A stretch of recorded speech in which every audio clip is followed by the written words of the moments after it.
All right, let's jump right into this explainer. Today, we're tearing down the anatomy of an absolutely massive financial scam orchestrated by a Beverly Hills firm known as Metals.com. We're going to unpack exactly how this firm executed one of the most audacious precious metals frauds in recent history, how the authorities finally caught up with them, and the grueling, honestly unbelievable legal process of trying to get the victims' money back. To really grasp the gravity of this situation, you have to look at this staggering number, 1,043. That's the official count of defrauded investors recognized by the courts. And look, we're not talking about institutional day traders here. These were mostly elderly folks who spent literal decades saving up for their retirement, only to have their life savings systematically drained by highly deceptive sales tactics. And the sheer scale of the devastation? It's honestly hard to wrap your head around. $72.2 million. That is the total amount of approved claims stolen from these unsuspecting victims by the time the courts finally stepped in. It's an astronomical sum of money, completely wiped out from safe retirement accounts and funneled right into a highly sophisticated web of deceit. Now, as you can probably guess, taking down an operation of this magnitude, not exactly a walk in the park. It actually took a highly coordinated effort by 30 different state regulators, from Texas all the way to Alaska, working alongside the Commodity Futures Trading Commission, or CFTC, just to finally bring this operation to its knees. 30 different jurisdictions had to unite to shut the doors on Metals.com. Section 1. The Metals.com scam. How a Beverly Hills firm drained retirement accounts.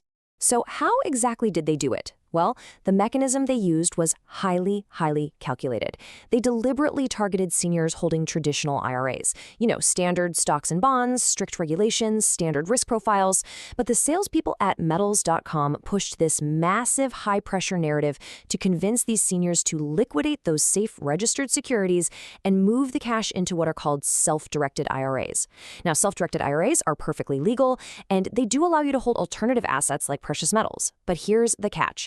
They are incredibly complex, they have totally different fee structures, and they are massively vulnerable to fraud, mostly because you are essentially stepping outside the standard regulatory safety net of a traditional brokerage.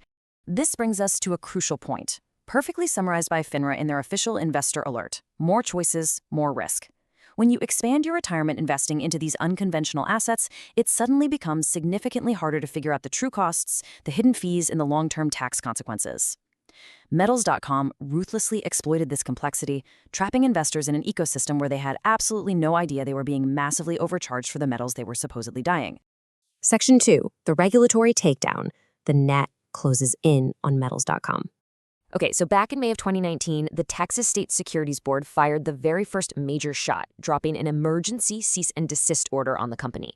And the snowball effect was practically immediate. By July, Colorado and Georgia had entered their own orders. By November, Missouri was ordering $1.4 million in restitution. The pressure kept mounting state by state until September 2020, when the CFTC and 30 states joined forces to file a massive joint federal complaint, finally securing a restraining order and freezing the entire operation. But as we know, stopping the scam is really only half the battle. Regulators froze the company, sure, but that left everyone staring at a glaring $72 million question. Where on earth did all the money go? Section 3. The Asset Recovery Mission. Unpacking the Receiver's Report. The court-appointed receiver, Kelly M. Crawford, stepped in to face an absolutely monumental task. And what he uncovered was, quite frankly, a bizarre treasure hunt. The receiver's report details stolen funds parked in the most random, unexpected places. He had to recover and sell 15 different residential properties in Philadelphia and actually had to fight a squatter in one of them. You can't make this stuff up. The fraudsters also took these seniors' retirement money and basically played Silicon Valley venture capitalist, buying preferred shares in Elon Musk's SpaceX and grabbing stakes in Airbnb, Palantir, and 23andMe. The receiver even had to seize fractional real estate across 4 different states and bag up luxury items, including a $28,500 Rolex and a Cartier watch. It paints a surreal picture of stolen retirement funds funding a lavish, high-roller lifestyle. But those houses and watches, they were just one piece of a very large puzzle, $14 million. The receiver managed to track down over $14 million of investor funds that had been paid out as illicit commissions to the 46 different salespeople who actively fueled this scam. So how exactly do you get that commission money back from the salespeople? Well, the The receiver is relying on a legal concept called fraudulent conveyance. Basically, in the eyes of the law, a salesperson who receives commissions from an unlawful scheme has to prove they provided reasonably equivalent value in exchange. But, as the receiver's report brilliantly points out, simply adding more investors to a fraudulent scheme doesn't provide legitimate business value. It literally just enlarges the number of victims. Because of this, the receiver is actively suing these brokers to claw back that entire $14 million. But look, despite these genuinely heroic recovery efforts, the financial reality on the ground for the victims is harsh. Against that $72.2 million in total approved claims, the receiver could only manage an interim distribution of $8 million. That means victims got back just 11% of their money right out of the gate. And to add insult to injury, the IRS actually audited the scammers and slapped a $28 million claim for past due taxes and penalties directly onto the receivership. The receiver literally had to hire tax counsel to negotiate with the Justice Department just so the victims could get paid out before the IRS took its massive cut. And behind all of these crazy asset seizures and legal battles is a truly devastating human cost. Because the victims were predominantly elderly, time is a luxury they simply do not have. According to the receiver's report, 80 claimants actually passed away just waiting for their money over the course of this drawn-out legal process. It's a hugely sobering reality check on the ultimate tragedy of financial fraud against seniors. Section 4. Spotting the red flags. Protecting your portfolio from precious metals fraud. We've seen exactly how this scam works and the absolute destruction it leaves in its wake. So let's talk about the critical warning signs you need to be watching out for to protect your own portfolio. Based on actionable advice from the CFTC and FINRA, scammers love using current public news events to promise you guaranteed risk-free wealth. They're going to use high-pressure tactics to create a totally false sense of urgency, making you feel like you'll miss out forever if you don't act today.